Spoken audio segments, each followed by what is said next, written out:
right, so let's begin with going over some multiple choice questions, all right, from Unit 2. And guys, you're going to see with these questions, it's going to be almost entirely about our work with linear regression. So this is like the correlation coefficient, talking about the least squares regression line, the linear model, all this stuff that we did. This would be chapters 7 through 10. 7 through 10. So if you're reading any of these questions or watching this and you're like, man, I don't really remember how to do this stuff, go to either your textbook, 7 through 10, or go find the stuff in the Barron's Review book about linear regression. Okay? I did, a reminder again, I did post the 4 AP daily review videos for this week. They're going to have another 4 that I can post next Monday. All right, this coming Monday. All right, so I'll post those again, assign them to you. So again, if you want to give yourself the best chance to pass this AP exam, you got to be doing stuff on your own at your own time, all right, in the evening time. If you're not, I wouldn't expect to pass. All right, here we go. Ready? So it gives us in this problem information about a rural college is considering constructing a windmill to generate electricity, but is concerned over noise levels. They perform a study measuring the noise levels in decibels at various distances in feet from the campus library. And they create a least squares regression line. Guys, it's called a linear model. All right, they give us a correlation of 0.74. Do you guys remember what letter we use for the correlation coefficient? R, lowercase r. Very good. No, lowercase r. It says, which of the following is a proper and most informative conclusion on an observation with a negative residual. Negative residual. Do you guys remember the formula to find a residual point?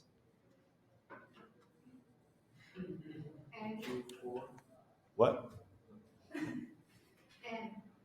No. It's like words.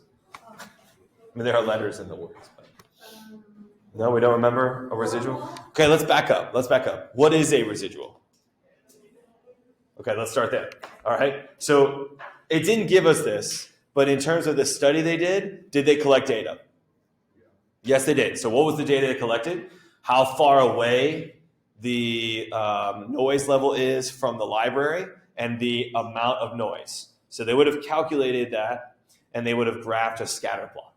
Based on that scatter plot, they're going to make a least squared regression line or a model, okay? So here's the deal. To calculate a residual, or what a residual is it looks at the distance from the library. They would have plugged that into the model and gotten a predicted noise level, all right? The difference in how much noise was created versus the predicted noise level, that's called a residual. Okay, and the reason that we say least squared regression line or least squared residual line is because it's trying to minimize those. It's trying to keep those residuals small. Okay, so the formula is observed minus predicted. So make sure you get this memorized again for the test. Okay, yeah, go. I should not hear any talking. Yeah. All right. Now, what are they telling us about this one? They're telling us it's a negative residual. So, guys, I just make up numbers. How would you get a negative number for this residual? Let's make up some numbers. Who's got some? Well, let's use a value that actually exists. No, like you can't have a negative for like sound that's produced. So just make up a number. That's a positive number. 2. Okay. So let's make up a predicted value that would get a negative when you subtract. 3. Oh my gosh, well done. All right, so what do you notice about this?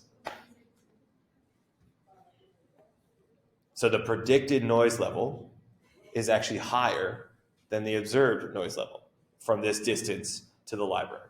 You guys see that? So we're looking at our answer choices that says that. The predicted noise level is greater than the measured or observed noise level. Now, so they're just trying to confuse you with the 0.74 for the correlation coefficient. Now, so we talk about this for a second, right? 0.74, that's to me is getting close to where I'd use a strong word for strength of this linear relationship. I'd probably still use moderate, right? But as I move into the 0.8, so get close to 0.8, I start thinking about this being strong. And it looks like it has a positive relationship. All right? It says a positive relationship. It says positive. All right. Ready for number 2? All right. Take a look at this residuals plot. All right. The question says, is it appropriate to use the linear model that is associated with the actual scatter plot that they would have used to find the model first? So remember, this goes back to a long time ago. What am I hoping to see in the residuals plot? No pattern, nothing, right? A cloud, right? What do you see in this residuals plot? That's a pattern, right? This very distinct curve pattern. So is it appropriate to use my linear regression model? No. So I'm crossing out A and B.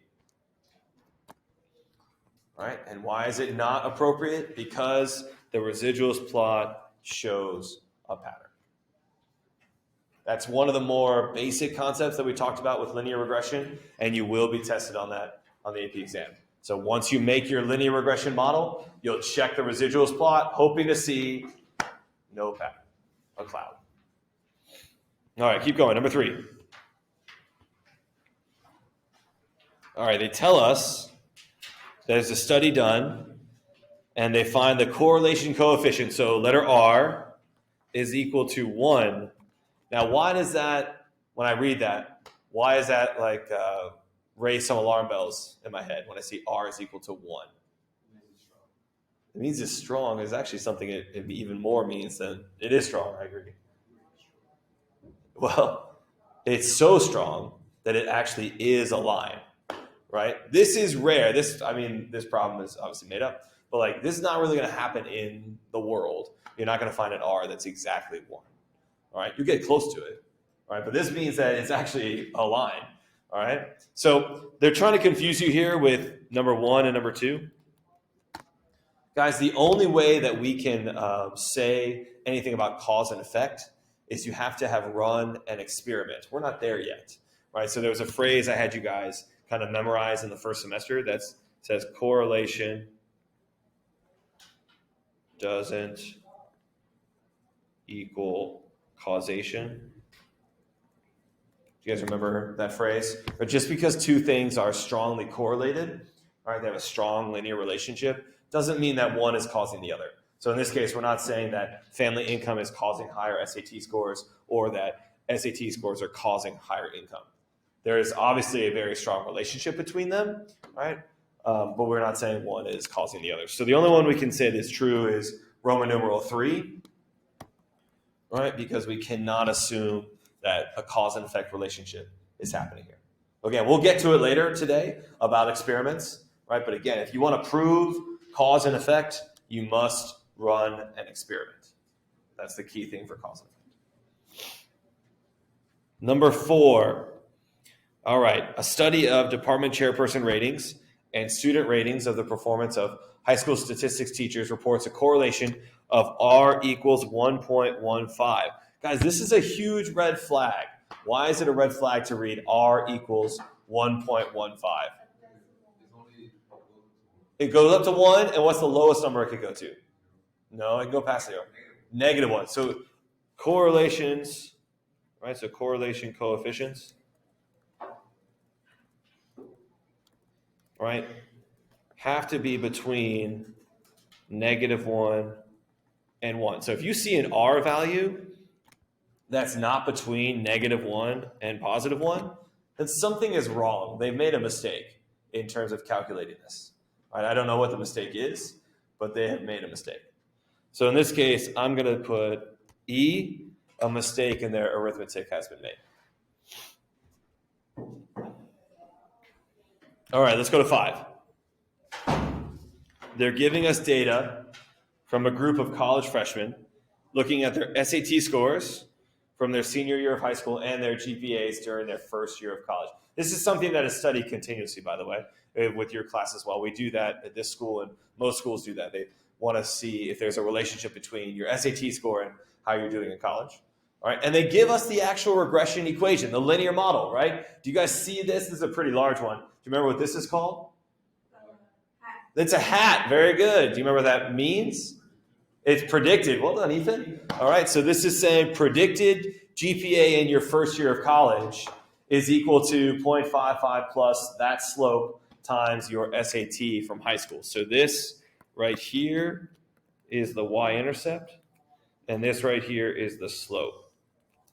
Make sure you remember how to interpret these things. All right, we're going to go over it today. Now, this question is not asking about either of those. It's actually asking about R. Right, there's the correlation coefficient. Again, I see 0.632. I'm going to go with moderate there. Right, not close enough to 1 for me to think it's strong. All right, and it says in the question, what percentage of the variation in GPAs can be explained by looking at SAT scores? So we actually did this in this unit about something called R squared. All right, R squared tells you the percentage of your change in Y that can be explained by your change in X. So this is probably the only time I think I'll use the calculator today, maybe another time. But I do need to square R. So 0.632 squared, which is 0.399. So here's the statement that I had you guys memorize back in the first semester. So 39.9% of the change in, is it college first year GPA? Yeah. In first year of college GPA can be explained by the change in high school SAT score.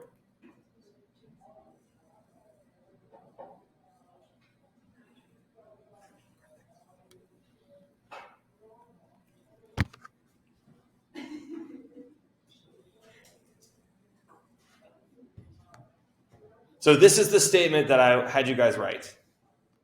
All right, now this question is just multiple choice, asking you to essentially just pick C as the answer.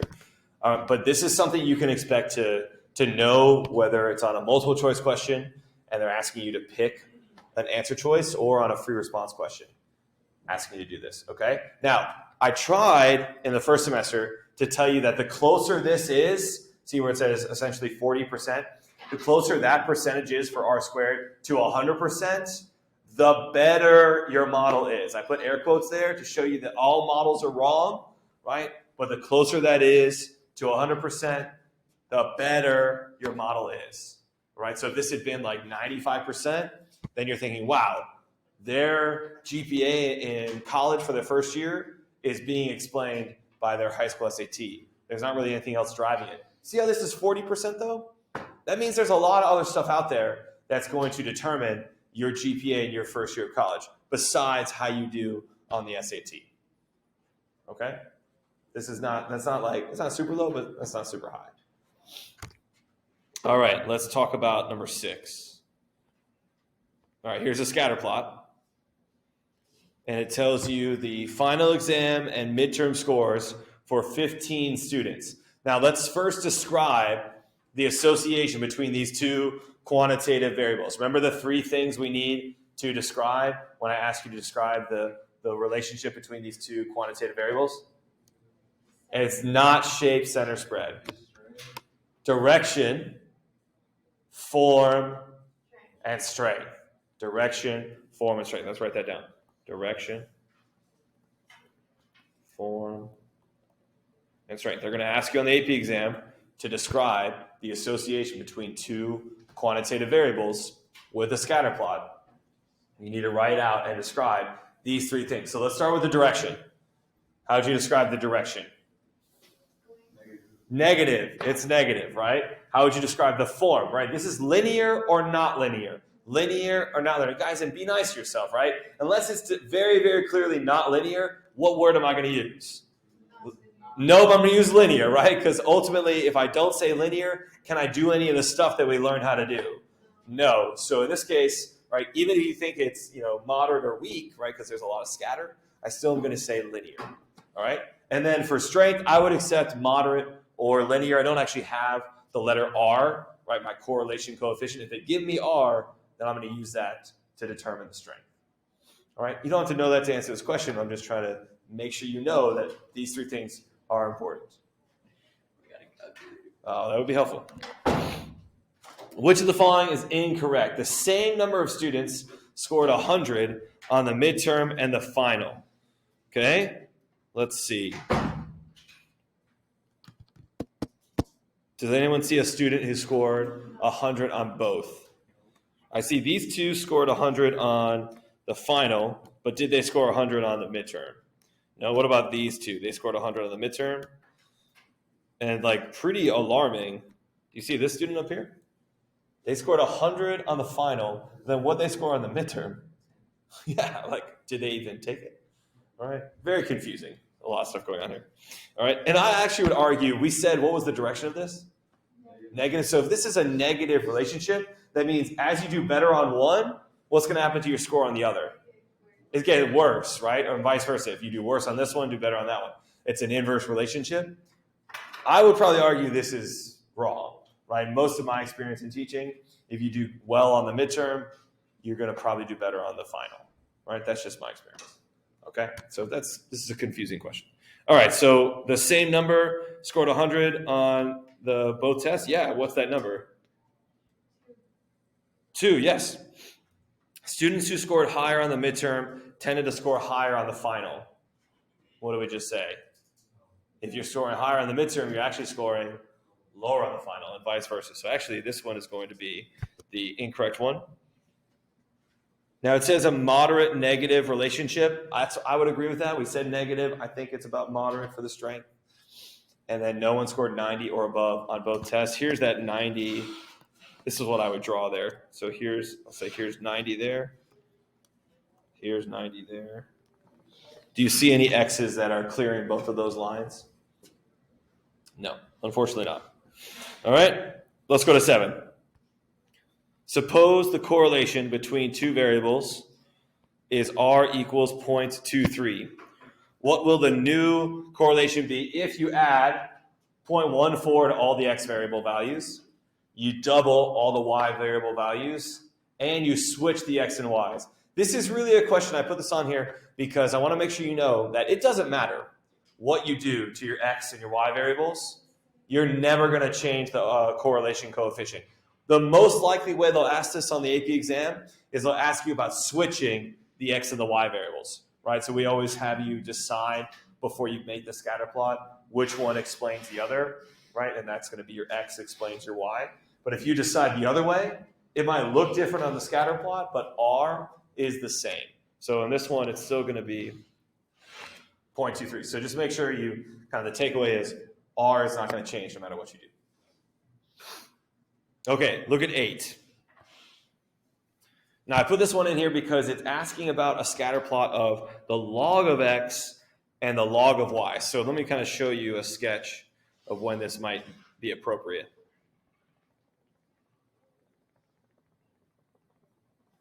Okay, how would you describe the form of that scatter plot? Well, that's going to be direction. It's positive. What about the form? Is it linear? It's definitely strong. That's strength. Is it linear or not linear? Again, I'm going to use linear unless I see a very clear pattern or a very clear bend or curve. Do you see a very clear curve? I try to make that very clear. So I would say this one is not linear. There's a very distinct curve there, right? So what we did in chapter 10 in this class in the first semester was you had to re-express the data, right? We used something called the ladder of powers, where you essentially said, all right, let's try taking all my Y values and making them all squares. Let's take all my Y values and take the square root of them. Let's take all my Y values and do the reciprocal. We tried all these different ways, and I told you guys the most likely way they're going to ask this on the AP exam is the logarithms, all right? So when they say that they have taken the log of both of these, they're essentially telling you that if this is X and this is Y, the original scatter plot is showing a nonlinear form. Otherwise, there'd be no reason to take the log of both of these variables. The reason you take the log of both variables is because you want to re-express the data to make this scatter plot, right, look more linear. Okay? Or another way is, what if your scatter plot looked linear, but what if your residuals plot showed a pattern? If your residuals plot shows a pattern, you've got to do some re-expression of your original data. Okay, so This shows that this, I'll kind of do it here, the log of x, the log of y, okay, says has a positive correlation close to 1, so it would look like this. I mean, you can just move your desk like 3 feet that way, and then we don't have to worry about this, right? All right, it's helping Alonzo, though. He's paying attention, so I appreciate you, Alonzo. Okay, so in this case, right, when it says the variables x and y also have a correlation close to 1, guys, it could be true, right? But most likely, the correlation coefficient, which measures a linear relationship, is not going to be close to 1. It's going to show a nonlinear pattern. A scatter plot of variables x and y shows a strong nonlinear pattern. I'm thinking this one for B, the residuals plot of variables x and y shows a random pattern. It could be C if they had said shows a pattern, right? When they say random, that means cloud. So if they had taken out the word random and just said there's a pattern in the residuals plot, it could be C. But because that's in there saying that it is a cloud, right? This is not going to be the answer. I have no idea if a scatter plot of x and the log of y would show a strong linear pattern. I'm guessing since they did another one, right, went to log of x versus log of y, I'm guessing this one did not show a linear pattern because obviously, guys, if I do this, I try the log of y first with just x, and if this is a linear pattern, I'm done, right? I wouldn't keep going. And then, guys, we've talked about this a long time. How do we do cause and effect relationships? Have to run an experiment, right? You have to run an experiment for cause and effect, so you can't conclude that. So we're going to go with B. The scatter plot of the original variables was showing something that wasn't linear. Okay, keep going. I'm going to skip 9, and let's do 10 together, and then we'll end this video. All right, so this question is about I think Mary. Yep, Mary turned in her paper late and was told by the professor of her sociology class that if she had turned it in on time, she would have received a better grade. So based on this small number of papers, 1, 2, 3, 4, 5, 6, 7, 8, 9, right, there's Mary, you can see hers, okay? This scatter plot, this model, is looking at the relationship between how long the papers are, which, by the way, over 40 pages, that's a lot of pages, right? What's the longest you guys have written in high school? You in the 20s? You in the 40s? 4 pages? That's more like it. You've done one in the 40s? Oh, no. Okay. I think it was like 6. Anyone double digits? 10s? No? Okay. Anyway. Oh, so like within like the group? Okay, gotcha. So we're saying in this case that if your paper is, and when you look at this as a positive direction, the longer your paper is, what are we expecting for your grade? To be higher, right? Because as a positive relationship, it looks somewhat, maybe moderate, maybe even strong, all right? And I would say definitely linear, okay? So right down here, and I'll write it again a little larger. So we have grade hat, so grade hat equals 46.51 plus 1.106 times the length of your paper in pages. All right, I want to finish with this question, because this question is going to ask us to interpret a lot of this stuff. So this is like for sure going to be on the AP exam. This is the y-intercept. This is the slope. All right, ready? All right, it says, what is the correlation coefficient for the relationship between grade and length of paper? So see this r squared? All right, so they're telling us r squared is 0.746. So how do I get just r? Take the square root of that. I mean, my children laugh at that.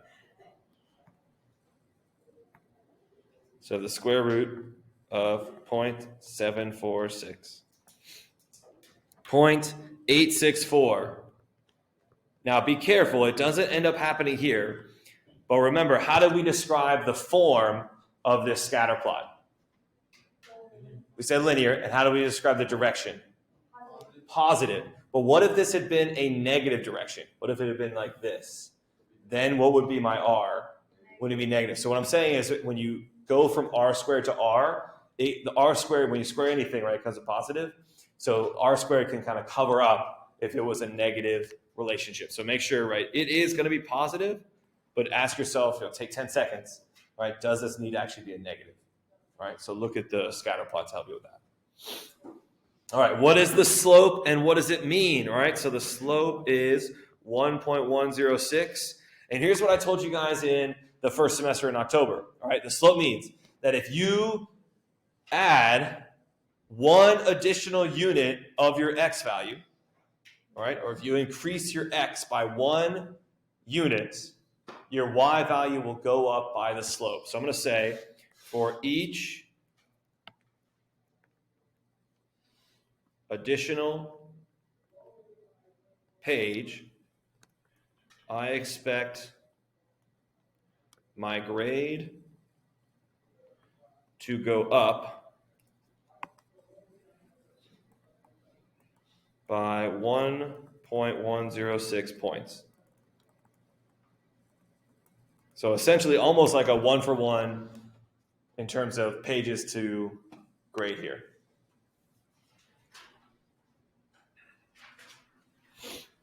All right, so that's the slope. Remember, out of context, if you add 1 unit to your x values, you expect your y value to go up or down, right, to change by the slope.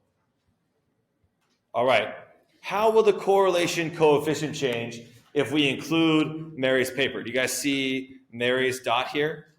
Right, so right now, we've got it covered up, right? It's just that. That is an R of, was it 0.8 something, right? Strong, right? So now I include Mary, all right? What do you think that's going to do to the R, the strength of this linear relationship? I agree, it's going to go down. Why is it going to go down? It's not because it's lower. The phrase you're looking for, we don't know if it's an outlier, it could be. The phrase we're looking for, it creates more scatter, more space, and the more, not a cloud, the more space there is, right, the weaker the relationship is, all right? Because I could have done this, Mia, like if she was over here, right, that would still make it weaker because it increases the scatter, okay? So in this case, we're going to say weaker. Uh-oh, I went all the way back. There it is. So it will go down.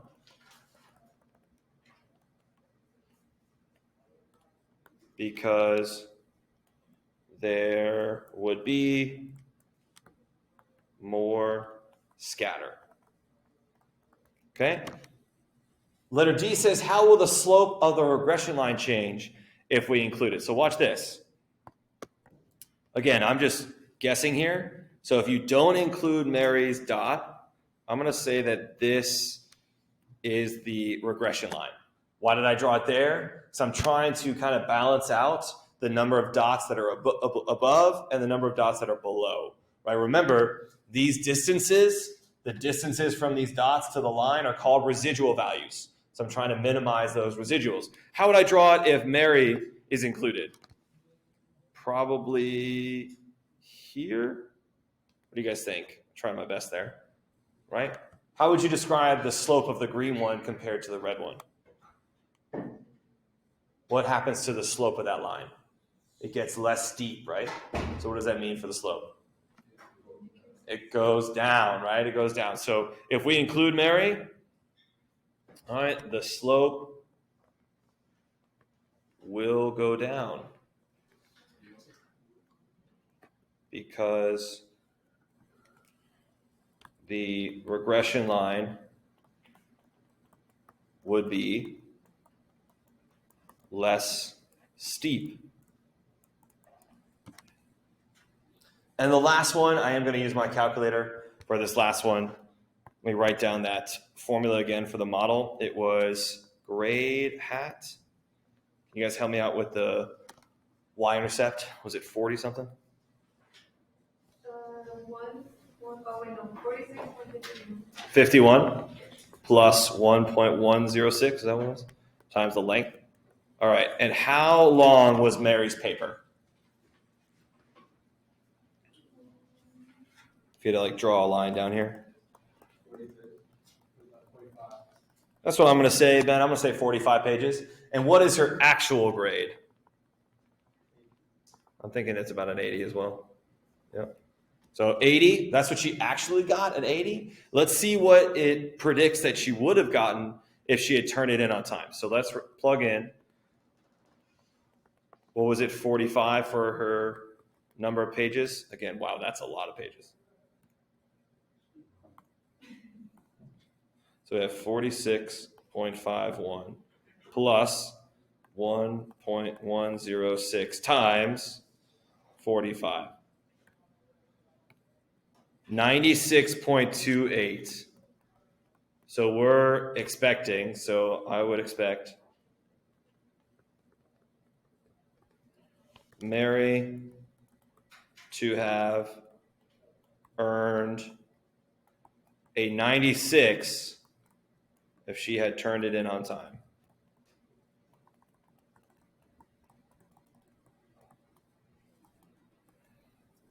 All right, I don't know if the AP exam will make you do any of this actual plugging into the regression model, all right, but just know that you can plug in any length of paper to get a predicted value, all right?